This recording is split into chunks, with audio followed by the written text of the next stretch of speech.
So yeah, this is happening. I've been freaking out for the last like 2 weeks. Learn, Master, Teach. That's the title of my slide or of my presentation. I want to share an idea with you all today that I'm very psyched about. It's very close to my heart. And the premise is simple. Learn, master, teach. Repeat this over and over, and we may just change the way we do education in the 21st century. I'm here today because I love digital literacy and everything about it. I mean, it's all I do. It's what I live and breathe. And I want to teach as many people digital literacy as possible in the fastest way possible. And in the 21st century, I argue that digital literacy is just as important as reading and writing. I've always asked myself, why should just teachers be teachers? You know, Aristotle believes that teaching is the highest form of understanding, and if that's the case, we should be teaching our young ones how to teach. I mean, we want our kids to understand the world around them. I mean, that's how I see it as an educator. And have you all seen a teenager text today? It's like 901 words per minute with one thumb, and you ask them to artfully search the internet or write an email, and they look at you like you're growing like a hand out of your forehead or something. And I mean, they say, "What, mister? I don't know what you're talking about." So how do we teach digital literacy with such limited resources and such limited time? The answer is exponential learning, or expo learning. The concept is simple. One teaches two, those two teach two more, and on and on. Now, we create small learning networks that expand exponentially and that grow over time. How does one apply this? I want to give you some backstory. At my school, the Dreamyard Preparatory School in the Bronx, we've been working on digital learning portfolios, or DLPs. Now, DLPs are interactive, living, breathing digital spaces where students can share their learning across all content areas and with the world. The thing is, DLPs require digital literacy skills that we just didn't really have at our school. Neither our staff nor our students knew how to create content, and that was a problem.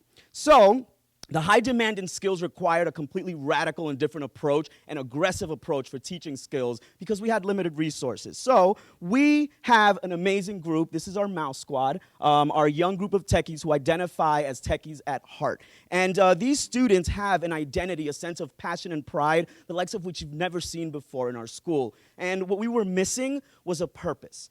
Right, so this DLP project gave us just that. It gave us this purpose, this newfound sense of drive, of something to do. So the project gave us an opportunity to actually practice exponential learning because we talked about it, now we wanted to do it. We had to learn and master these skills so that we can teach it to everyone. Meet Chris. He's in our mouse squad. He's the man. I mean, look at him. He's like looking at you like I'm boss, right? And I told him that we had a mission and we had to set up computers so that we can bring him out in class and we can start creating stuff. And he looked at me and he said, "Mission?" I was like, "Yeah." He's like, "All right," because he loves superheroes and superheroes have missions, right? And so I taught Chris how to enroll a Chromebook into our domain. And after teaching Chris how to do this, he taught two more. Those two taught two more. You guys get the idea. So now we had content, right? Or now we had access, so now what we needed to do was teach content, how to create this. So at our school, that consisted of blogging. It consisted of Google Drive, Docs, and slides. We wanted to start easy. So we had a lot of work ahead of us. So what we did was we empowered our mouse squad to learn as much skills as possible when it comes to content creation. And by creating, they were learning. It was blowing my mind. They were becoming a hub for skills that were desperately needed in our school and in our community. And by creating, they learned, and by learning these skills and doing it, they started mastering. And we transferred these skills into classrooms by taking small teams into these classrooms to support teachers. The mastery allowed students to start doing sub-skills and start finding things that we just didn't even anticipate. And their discoveries just made them naturally be curious about it. The way it worked was that teachers gave an assignment, a regular assignment, and we sent out a small mouse squad expo learning team to kind of support the digital piece side of it. And so 3 kids, each support 2, each teach 2, you get the idea. In one lesson period, or in one period, we had taught digital skills, a full history lesson. We created blogs, and on top of that, we created these small little mini learning networks that still exist today. Now, expo learning is meant to enhance formal instruction, folks, not meant to replace it.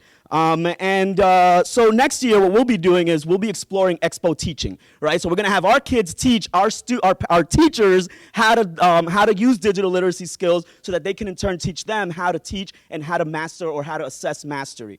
Parent engagement. Oh, we all know parents need digital literacy skills. So we want to have our kids teach the kids, and it looks like I'm running out of time because my friend Emily's helping me out here. The idea is teach parents digital skills with our students And finally, it creates exponential equity. Let's get out there and let's teach these skills because honestly, digital literacy is an equalizer. And finally, there's no right or wrong way to do exponential learning. And Emily and I would love if 4 people, we want to grow our network by 4. We want to do exponential learning with everyone so that next year we can have a DML Expo team. It starts with just 4 people. I'll take 2, Emily takes 2. Find us, please. Thank you.